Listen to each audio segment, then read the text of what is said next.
Last week, College Football 25 finally released, and with me being from Tampa and only living 15 minutes away from Raymond James Stadium, I had to make my first rebuild project, the South Florida Bulls. And this dynasty is not going to end until we bring a national championship to Tampa, Florida. I had to start off by making our coach Chunky Ragu look at the recent history of this school, man. Not a lot going for it, but we're going to try to bring it to glory. Not a lot going for the campus as well. We got a long way to go, but I'm feeling hopeful because we got Byron Brown, Sean Atkins, who's really bothering me with number 38 at wide receiver, Jalen Schuler on defense. He's going to be our starting right outside linebacker, and this is something I'm pretty excited for, bro. We got kicking royalty on the team.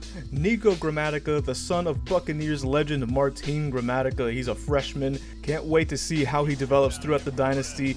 And now we start our season off against the UGF Pandas. This could be a real turning point in the game. They scored a touchdown. They got to stop. And now a chance to break the tie.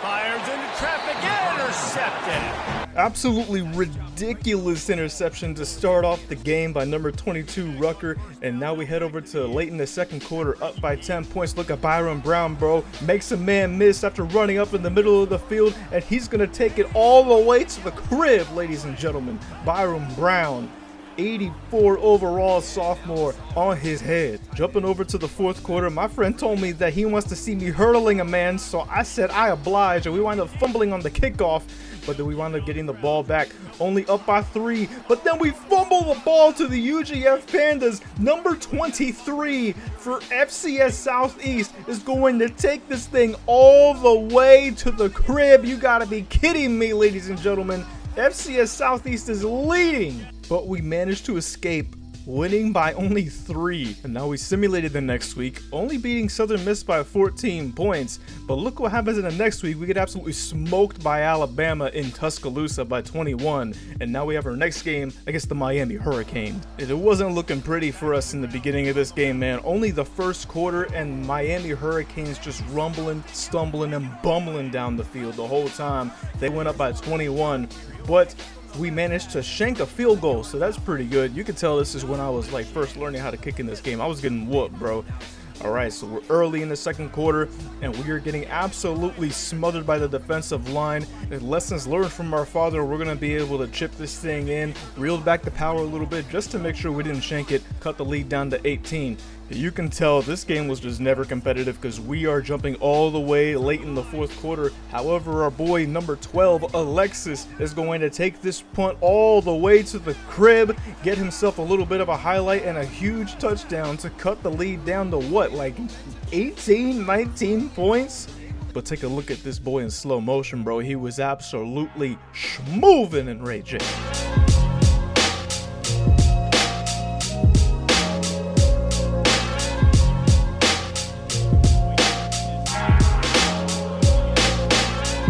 Not only did they whoop us on the field, Miami is also whooping us in recruiting as well when it comes to getting 4 stars. So now let's head on over to our next game against the Tulane Green Wave. After back-to-back losses, this team is really teetering on the edge of disaster.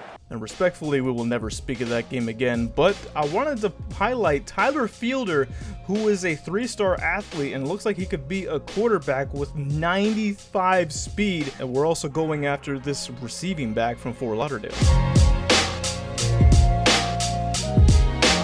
Getting destroyed by Tulane, we need to make a huge statement against 5-0 Memphis to start off this game, and we're gonna absolutely get it. Number 9, Amaris Brown, is going to take this bitch all the way to the crib, ladies and gentlemen. Pick 6 to start off this game for the South Florida Bulls against the 5-0 Memphis Tigers. King that man.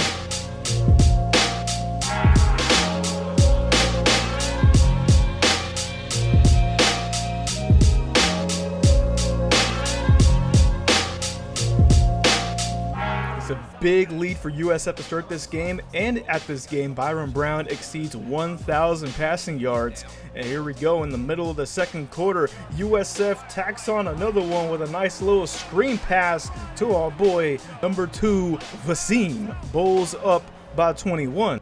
Late in third quarter, Bulls up by 10, seeing if they can extend their lead, and we're going to be able to do so as we get a nice little screen pass to number 22, Keith. Put the crown on him. We're scoring at will, baby, and he's going to be able to score again. A little bit of unnecessary roughness in the end zone right there, but it's not even bothering him, bro. He is waving to the visiting crowd, and the Bulls are going to win 48-35. After getting whooped by Tulane, we're able to bounce back and get a huge win against an undefeated Memphis. And Emmanuel Hickman gets National Defensive Player of the Week with 4 sacks on the day. And now we head on over to Week 8 against another undefeated team, UAB. In the middle of the second quarter, Bulls up by 4, trying to keep that momentum, but Byron Brown is going to throw an ill-advised interception, and that is going to really stunt our momentum in the beginning of this game. See if UAB can capitalize with the short field, but they don't, ladies and gentlemen. We get the ball right back. Number 13, Kajuan Banks, taking that all the way to the crib, ladies and gentlemen. Start dancing on him. Start dancing on him. Ladies and gentlemen, 100-yard pick six to put the Bulls up by 2 scores. Look at him hitting that broke-ass gritty, bro.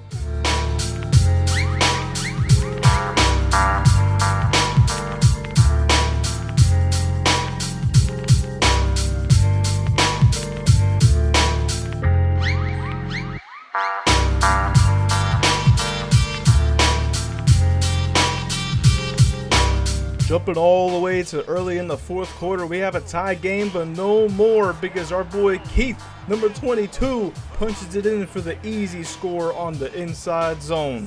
And you know how it is in college football, man. You can never be safe with one score, but if nobody got me, I know the jet sweep got me. Easy touchdown, and we're going to be able to go up by 2 scores thanks to our boy Vasim.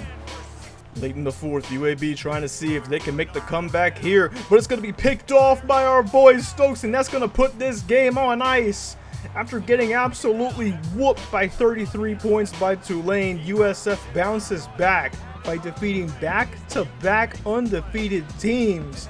And look at the boys, bro. They are super excited, super amped up.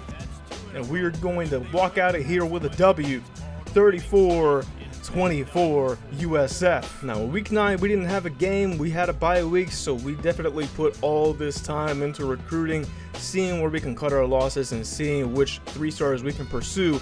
Taking a look at the rankings right now, Bama, Michigan, Oregon, A&M, and Penn State all in the top 5, just past the halfway point of the season. And now let's head on over to Florida Atlantic. Late in the second quarter, USF already has a 2-score lead, wide open.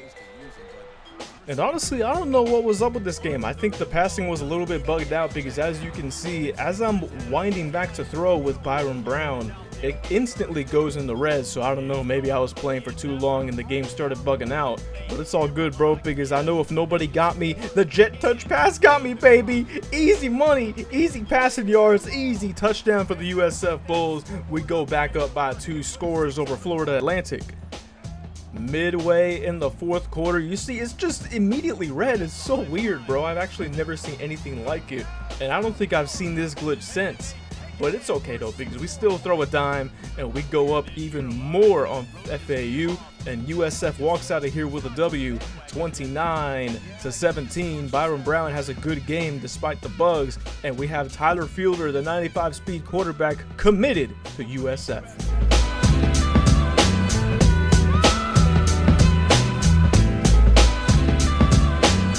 Us, man, USF is feeling really good right now. We're on a winning streak, but maybe we were underestimating Navy a little bit too much with that 2-4 record, because they wound up taking the lead at halftime, and now we have our boy Sean Atkins with a nice little out route getting into the red zone.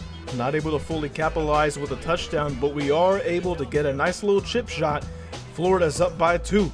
Jumping to early in the fourth quarter, Florida up by 2 scores, but Byron Brown throws a terrible interception into the end zone, getting a little bit greedy, possibly letting Navy back into this game, but they weren't able to get it within 2 scores, and were able to get the interception late in the fourth to put this game on ice. And USF is going to walk out here with their 4th win in a row, this time coming at the expense of Navy, but we ain't done yet. Look at our boy Keith, number 22, running it down their throat, taunting as he goes into the end zone, and we're gonna go up by 3 scores, ladies and gentlemen. Slow start to this game, I'm not gonna lie to you, kind of had me scared. I thought we were gonna get upset by Navy for a second, but we did walk out here with a convincing W, 32-17 in Raymond James Stadium. That's 4 in a row. And now we have Ramon Puente, right outside linebacker, 3-star committed. And our championship contender rating goes up to a B+.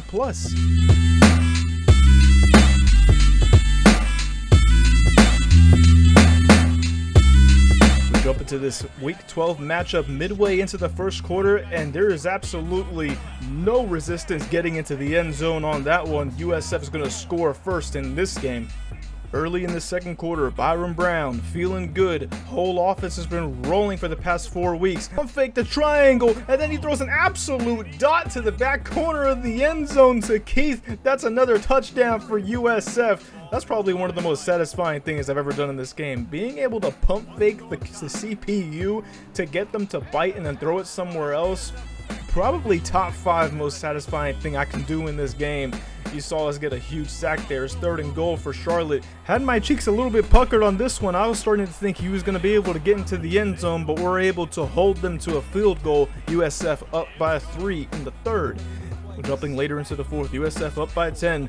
It's a nice, easy dot for Byron Brown. He shakes the tackle, and it's 1st and goal within the 5. And you know we had to punch it in with our boy Keith for an easy score. USF tacking on another score early in the 4th. Later in the 4th, USF 30, Charlotte 19, and they're starting to get my cheeks puckered all up over again because Charlotte is really close to bringing this within a 1-score game. Play action, easy dime to the right corner of the end zone, and you know they're going to be aggressive with this 2-point conversion coming out of shotgun. Easy slant, and we wind up tackling him into the end zone. 3-point game, but nobody got me. I know the jet sweep got me, bro. Look at our boy Vaseem, number 2. That's Crib, I fear. That's Crib. Put this game on ice, ladies and gentlemen. USF goes up by 2 scores late in this game, but there's still plenty of time for Charlotte to try to make a comeback. They're going to go for the onside kick, but they are unsuccessful, and that is going to... I actually thought I was going to be able to return this one, but they actually cut off my angle, and we come out of here with a W. A lot closer than what we would have liked. It is a final score of 37-30. Really fun game here in Charlotte, and Byron Brown, player of the game, 331 passing yards and 3 touchdowns. Taking a look at the list of our recruits going into the next week, and one of the guys we were really chasing, free safety PJ John, who is committed to the University of Miami, so we'll never see him again.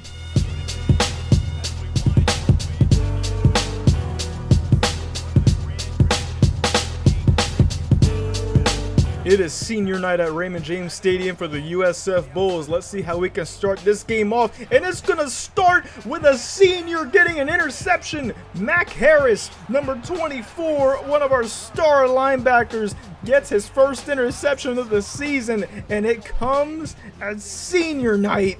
Shout out to number 24, Mac Harris, getting a huge moment for himself before he graduates. And now it is early in the first quarter. Byron Brown dropping back in shotgun, dumping it off to the running back, off of the screen. Nice little juke, and Keith is in there. USF scores first, and it is 7-0 Bulls. And you can see in this X-Click, I'm actually getting a lot better trying to kick with the kicking meter in this game. It only took me all season to get used to it. But, you know, that little arrow was moving back and forth pretty fast, but we were able to knock it in. Tulsa only down by 3, and they throw a nice little short out route to take the lead here. Tulsa's going to go up 21-17.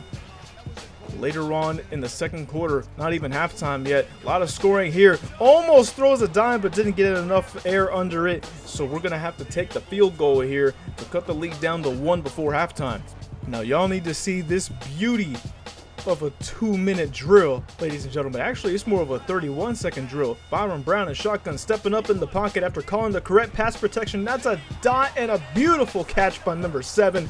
We are still only down by 4. Trying to see if we can cut this lead down. Nice little drag route by the seam, and we are already in the red zone after 2 plays.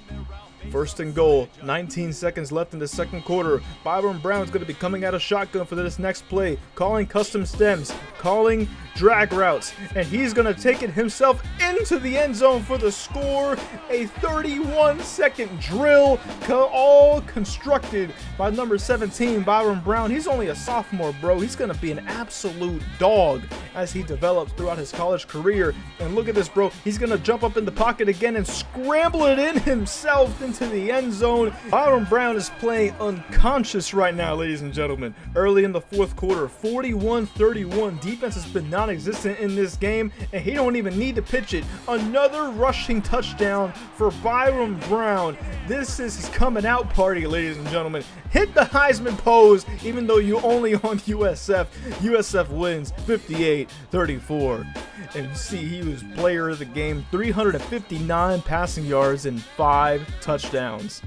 And shout out to Joe Manzo, 3-star recruit from Delray Beach, Florida. He is committed to becoming a USF Bull, and so does Manuel Carapano, middle linebacker.